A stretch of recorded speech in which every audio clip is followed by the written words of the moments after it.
सिंध ऐं मर्कज़ आहे सभु तनक़ीद जेका आहे उहा मर्कज़ जे मथां आहे सभु एलिगेशन जेको आहे उहो मर्कज़ जे मथां आहे जेकॾहिं तालके जे अंदरि टीओ कंहिंजी मोकल जेको आहे सो पंहिंजो सेंक्शन नथो करे पर मर्कज़ ख़ामोश आहे जेके उस्ताद जी प्राइमरी उस्ताद जी बदिली कई थी वञे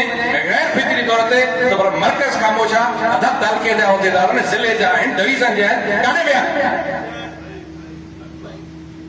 छो कोन था कमु कनि हिकिड़े टीओ खे ताक़त आहे जेको हिकिड़े प्राइमरी उस्ताद जी बदिली करे सिंजोरे में हिकिड़े उस्ताद खे बदिली कयो आहे त हुन अनाउंस करे छॾियो आहे तारीख़ बेटियल तंज़ीम ईअं न आहे त सिर्फ़ु हिकिड़े माण्हू खे निशानो कयो अथव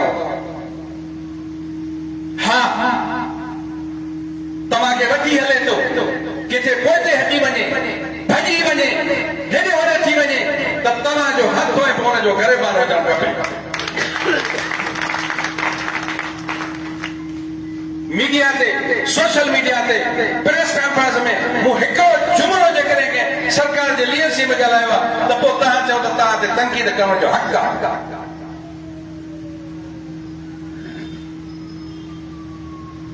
जेकॾहिं बेटियल तंज़ीम आहे त उनजा आइन आहे उनजो कानून आहे उनजो उसूल आहे सुभाणे 5 उस्ताद गॾिजी करे चवनि त असां तारीख़ हलायूं पोइ असां हितां घणो निकिरूं असां हिननि सां गॾूं मां हिनखे कंडेम थो कयां मां हिन जे ख़िलाफ़ आहियां मां हिन जे सही माना जेको उसूलनि ते क़ाइमु न आहियां त पोइ असां तंज़ीम खे पाण कमज़ोर था कयूं डिवीज़न जो सदर साईं सिकंदर अली जतोई साहब सुभाणे मोहम्मद अली जी नारो हाणे त मां डिवीज़न जो मामिलो थो वञे हल कयां ऐं साईं सिकंदर चवे त मां तुंहिंजे कॾहिं क़तर में न कंदो ऐं मां हिनखे कंडेम थो कयां ज़िले जो सदर साईं मुमताज शाह जे मोहम्मद इस्माइल चवे त हलो ज़िले जा मसइला तव्हांखे मां हल करे ॾियां भली साईं मुमताज शाह खां क़ाबिल वधीक हुजे भली ॾाहो हुजे दिलेर हुजे पर तंज़ीमी प्रोटोकॉल में घटि हलणो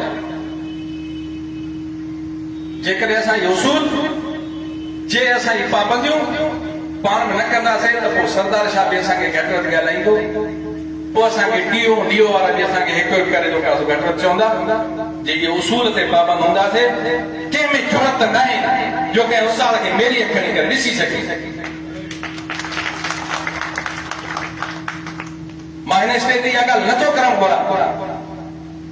जंहिं ॾींहुं असांजे तालुकनि जो हेडक्वार्टर में एहतजाज थियो रैलियूं निकितियूं त हुकुम थियो हुयो त तव्हां वञो उहिदेदारनि जा उस्तादनि जे स्कूलनि खे वञी सीएमओ खे हुकुम थियो मुंहिंजे ज़िले में साईं जो तलब हूंदुसि त हुनखे राति जो घोटिके खां वापसि कराए एस में कराए शिकारपुर में टारगेट ते तो स्कूल न विया त हीअ वञी जेको विज़िट कयो जॾहिं हुन विज़िट कया ऐं वरी शाम जो जॾहिं हुन सां ॻाल्हाइनि त मुंहिंजे उहिदेदारनि खे ऐलान में थो करे चई साईं खे माज़रत बि मां कयां थी हिकु दफ़ो साईं खे मां वटि वठी अचो मां ग़लती थी वई आहे मूंखे माफ़ कयो इहा पेटियल ताक़त हुई गुलाम रसूल ताक़त कोन्हे मूंखे चयां मूंखे हुकुम थियो भई तोखे ख़बर आहे त साईं तारीख़ दी हले चए बिल्कुलु त जेतिरा ॾींहं साईं तारीख़ दिली हो तव्हांखे चवंदो जे उन ॾींहंनि में कंहिं बि उस्ताद खे एब्सेंट कयो त पोइ जॾहिं मिनिस्टर जे ख़िलाफ़ प्रेस कॉन्फ्रेंस करे सघूं था त अॼु असां तुंहिंजे ख़िलाफ़ बि हिते करे सघूं था ऐं सभु ख़बर आहे हिते असां मीटिंग घुरायूं तालुके जो ज़िले जो डिवीज़न जो उहिदेदार सभु ॾे अचो पहुचो ऐं पोइ असां इहा ॻाल्हि कयूं त हीउ टाइम बायोमेट्रिक वारे जो आहे हीउ टाइम डीओ जे विज़िट जो आहे कंहिं ताक़त नहीं है डीओ जेको टाइम स्केल वारे हिनखे बायोमेट्रिक वारे खे तव्हां विज़िट करे त मां तालुके जो सदर डिवीज़न जो सदर ज़िले जो सदर हिकु पेड़ ते लेटर लिखी हुनखे अपील मोकिले छॾियो त असांजी अॼु मीटिंग आहे पोइ पेटियल तंज़ीम न आहे छो न पेटियल तंज़ीम आहे पेटियल तंज़ीम बिल्कुलु आहे उन सां गॾोगॾु बिल्कुलु सही आहे तारीख़ुनि जे अंदरि टास्क कमेटी जुड़दियूं आहिनि एक्शन कमेटी जुड़दियूं आहिनि कंहिं अंदरि अरेस्ट थी वञे त हुनजे पोयों बि क़यादत हुजे उहा अरेस्ट थी वञे हुनजे पोयां थिए ही पहिरीं तारीख़ कोन था हलायूं असां अॻमी तारीख़ हली आहे तारीख़ जॾहिं हलायूं आहिनि उन में बि असीं ठाहियूंसीं उन में बि ऐलान कयासीं फेसबुकनि ते रखियासीं पर माज़रत सां जॾहिं साईं सिकंदर चयो त हिन स्टेज ते गुलाम रसूल मुंहिंजो भाउ मुंहिंजो बि भाउ सिर जो साईं आहे